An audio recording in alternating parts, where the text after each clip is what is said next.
Halo, assalamualaikum. Balik lagi di channel Pakar Kreatif Lab, channel YouTube yang nggak pakar-pakar amat. Karena kita di sini bakalan belajar bareng tentang fotografi, videografi, dan segala hal tentang konten kreatif. Oke, kali ini aku mau berbagi, bisa dibilang user experience lagi. Selalu begitu ya, karena kita nggak punya dana untuk beli kamera baru, jadi kita bakal review kamera-kamera yang pernah kita pakai buat project kita sebelum-sebelumnya ya. Kamera sejuta umat Canon EOS M3.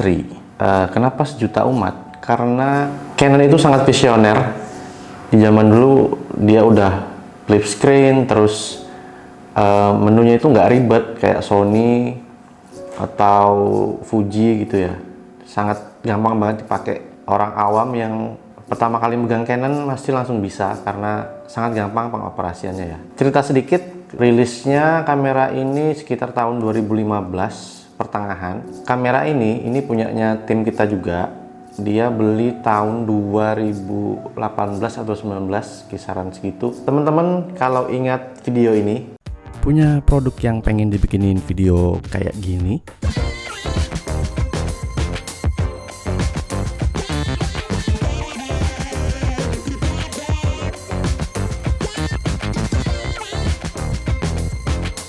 Atau kayak gini.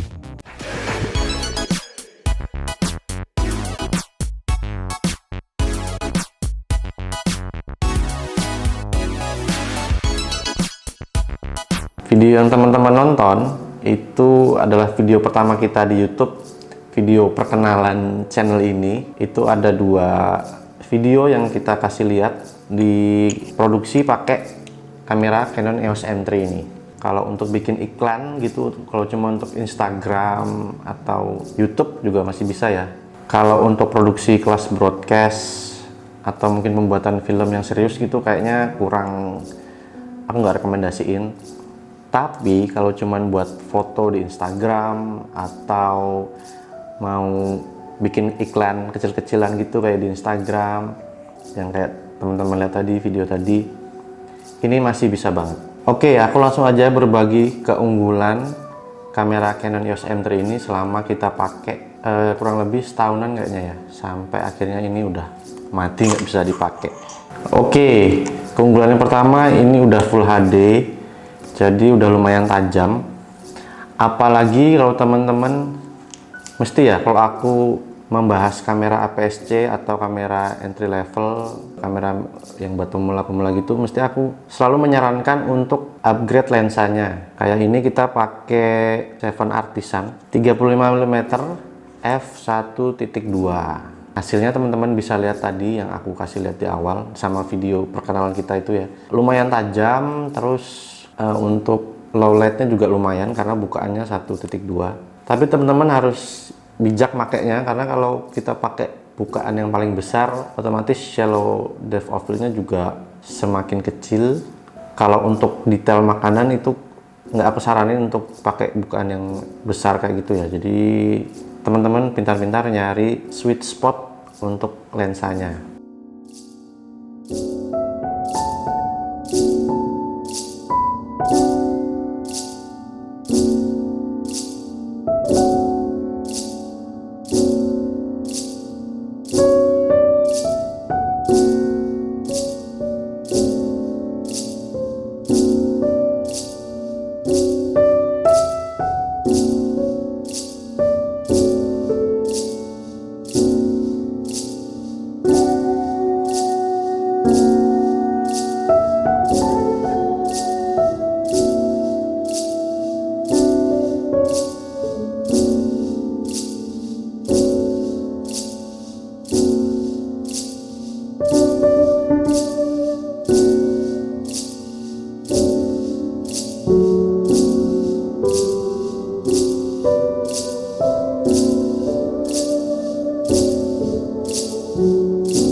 Terus keunggulan kedua, dia udah flip screen kayak gini. Teman-teman kalau mau buat ngevlog gitu udah lumayan ya, udah lumayan bisa ngeliat diri sendiri gitu, nggak kayak kamera Sony awal-awal atau kamera Fuji yang awal-awal tuh nggak ada yang kayak gini ya, mereka pelit. Biasanya cuman sampai sini, jadi nggak ada yang flip screen, kita bisa lihat diri sendiri gitu. Untuk keunggulan selanjutnya teman-teman, dikasih slot untuk mic eksternal di sini, karena setauku juga ada kayak Sony A6000 itu nggak ada mic eksternalnya, jadi kalau teman-teman mau nambah mic itu kayak ada ribet. Untuk keunggulan selanjutnya yang aku seneng, tombol rekamnya di sini dia sama kayak Sony, jadi dibedain ya. Karena selama pengalamanku pakai kayak Fuji gitu, kalau mix aku nggak tahu. Kalau Fuji itu dia gabung, kalau mau rekam sama foto tuh sama, shutternya di satu tempat. Jadi itu bikin cepat rusak juga. Lebih suka yang tombolnya di sebelah kanan gini sih. Bahkan kamera sekarang itu udah kebanyakan udah ngasih tombol rekam dan tombol foto itu udah beda sendiri-sendiri ya. Itu keunggulan dari Canon EOS M3. Jadi di tahun segitu 2015 mereka udah visioner, udah ngasih fitur-fitur yang keren. Dan sekarang tahun 2021 itu udah banyak kamera yang niru fitur-fitur kayak Canon ini. Cuman disayangkan Canon yang sekarang udah kebanyakan udah malah dibalap sama pesaingnya ya, kayak Sony atau Fuji gitu. Autofocusnya kalau aku lihat udah dibalap sama Sony sekarang udah keren banget autofocusnya. Jadi ya kita lanjut bahas kekurangan dari kamera Canon EOS M3 ini. Oke, kekurangan yang pertama yang aku nggak suka itu adalah kamera ini ringkih banget. Ringkih itu apa ya? Gampang rusak kali ya. Jadi ini tuh udah sering bolak-balik masuk bengkel kamera. Kayak ini kabel flexi cepet banget rusaknya karena ngasihnya yang tipis. Kabel fleksinya jadi cepet banget rusak, jadi sering banget ini masuk bengkel dan permasalahannya kabel fleksi. Kekurangan selanjutnya adalah selalu dan pasti adalah baterai yang cepet banget habisnya dan cepet panas juga. Jadi kalau kamera-kamera tua ini aku selalu nyaranin untuk selalu siapkan baterai tambahan yang banyak, apalagi kalau lagi produksi gitu ya. Dan aku lebih seneng produksi kalau pakai kamera kecil-kecil kayak gini itu di tempat ber-AC atau indoor gitu, karena kalau kita bawa siang-siang terus dipanas terik gitu, udah deh itu nggak sampai sejam biasanya udah panas terus dia mati, terus nggak bisa dipakai, harus nungguin gitu ya. Kekurangan selanjutnya yang aku nggak suka itu mounting untuk ke stand kamera di sini. Itu terlalu lengah, jadi sama kayak Fuji.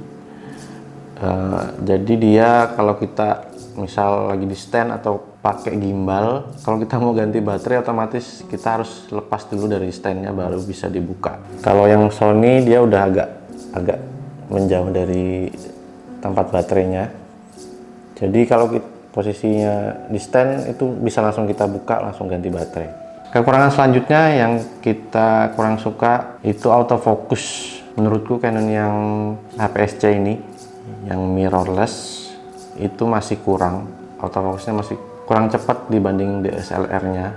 Dulu itu termasuk rajanya autofocus, tapi itu yang DSLR. Kalau yang mirrorless itu sampai ke sini yang Canon R ya namanya, Canon R gitu, kayak RP, R5 itu baru mirrorless yang autofocusnya keren. Tapi kalau yang ini itu ya begitulah, makanya kita lebih seneng kita ganti lensa manual yang 7 Artisan ini daripada kita pakai yang lensa kit. Tapi nggak tahu ya, kalau kita belum pernah coba kalau misal pakai lensa Canon yang mahal gitu, yang APS-C-nya, terus kita cobain di sini. Mungkin teman-teman punya pengalaman, siapa tahu nggak bener kan ya, ternyata lebih cepat juga. Langsung aja berbagi pakai lensa apa, terus hasilnya gimana. Nah, itu tadi kekurangan dan kelebihan menurut pakar Creative Lab ya. Jadi menurut kita, menurut sepengalaman kita, jadi mungkin nanti tiap orang, tiap individu mungkin berbeda hasil. Jadi ini jadiin acuan aja, jadi nggak 100% bener. Siapa tahu nanti kalau kalian beli yang baru terus dipasangin lensa yang mahal gitu, RF misal, lensanya Canon yang puluhan juta, ternyata hasilnya lebih keren, nggak tahu kan ya. Jadi semuanya balik ke kalian lagi. Jadi kita hanya berbagi sharing tentang hal yang kita dapat selama ini pakai kamera Canon EOS M3. Nah, selain dua video tadi yang kalian lihat di depan, contoh hasil dari penggunaan Canon ini, kita juga punya video yang lain. Jadi kita kasih lihat hasilnya, siapa tahu bisa jadi acuan buat kalian juga kalau mau beli.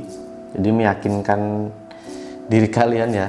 Kalau udah lihat, wah videonya ternyata hasilnya keren nih, aku jadi beli siapa tahu ya kan. Tapi kalau nggak pun nggak apa-apa. Kalau menurutku sih hasilnya tetap oke, tergantung kebutuhan kalian. Cek video ini.